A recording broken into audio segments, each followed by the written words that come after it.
The Spiritual Counsel of St. Nicodemus of the Holy Mountain. Chapter 2. Concerning the Mind. Why the Mind is enslaved to physical pleasures.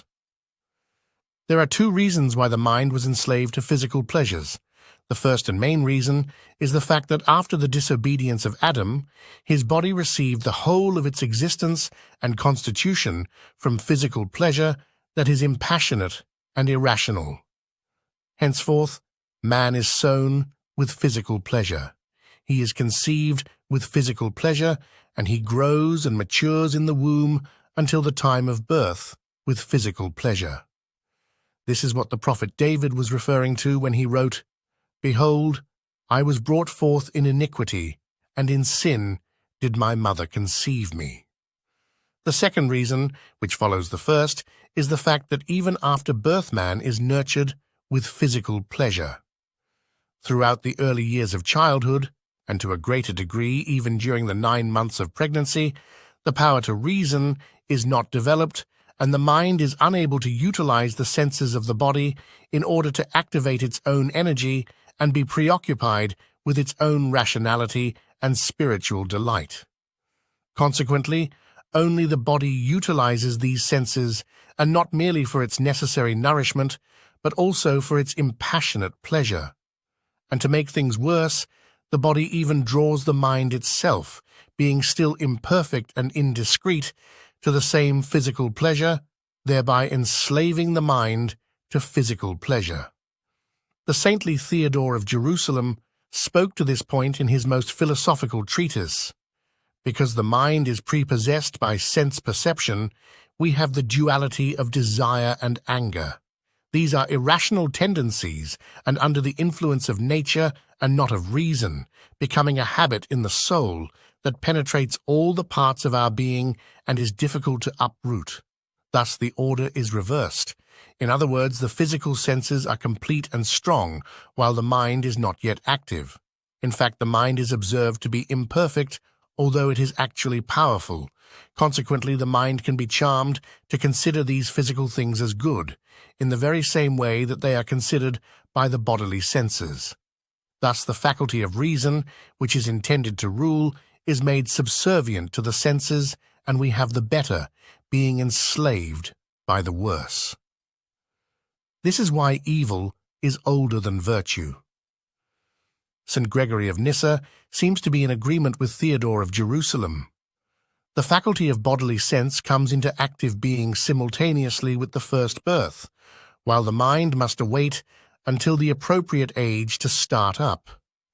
Because of this, the senses rule over the mind even when it is somewhat developed. This is why it is so difficult for us to acquire the understanding of what is truly good, for we first receive the experience of the criteria of the physical senses, and thus perceive good on the basis of what is easy and pleasing. How bitter, tiresome, and painful this early use of the senses becomes later for the unfortunate mind. During the childhood period of about 15 years, when the mind is in a sort of stupor and led by the senses, the irrational and instinctive senses receive their fill of physical pleasure as they are indulged without the restraints of reason. During this early stage, the mind is unable to activate its own powers through the bodily organs that are not yet appropriately developed to receive it. Moreover, the senses have already become accustomed to the habit of physical pleasures by the time the faculty of reason has matured. If the passions deprived of reasonable controls direct the senses towards sin, who will then be able, tell me, to easily restrain them? For example, once the eyes become accustomed to looking passionately upon the mature beauty of living bodies, once the eardrums are accustomed to the pleasing sounds of certain songs, once the sense of smell is delighted by the fragrances of myrrh and aromatic things, once the tongue and the mouth taste, or rather become accustomed to the rich and tasty foods, and finally, once the sense of touch is accustomed to fine and soft clothing, who will be able after that, even if one is most eloquent and persuasive, to convince people that what they have up to now enjoyed is not a true and rational pleasure, but on the contrary, an irrational, arid, temporal one? Who will put a muzzle on the senses that silently contradict, disagree, and assert that the only pleasure that is to be recognized is the one they have experienced, and not any other that is immaterial and spiritual? Will the mind do that?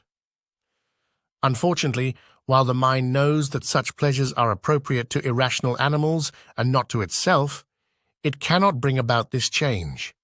Remember that the mind too, together with the senses, enjoyed, during those early years, the same pleasures, and because of its simplicity and immaturity, was attracted by these pleasures and considered them to be good.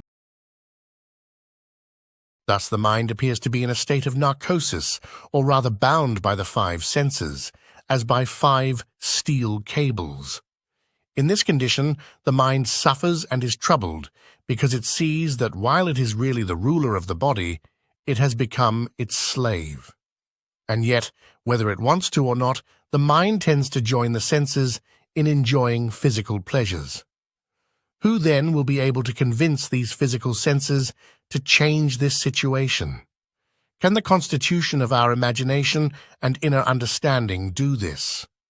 But even this faculty of ours is painted over and filled with passionate images and idols, which have over the years been impressed upon it. Thus, it rather serves to excite through the memory, both the mind and the senses, to enjoy the same pleasures. Who then can help? Can the heart help?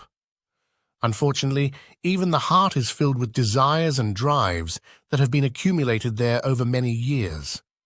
This causes the heart to force the mind, the imagination, and the senses, and the entire body to enjoy the same physical pleasures. Not only this, but the devil himself, who rules over the carnal pleasures, in turn excites the mind and the heart and the senses even more.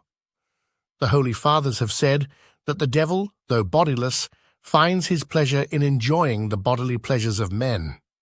And, metaphorically speaking, these are but the dirt and dust that he was condemned to eat through the serpent, and dust you shall eat all the days of your life.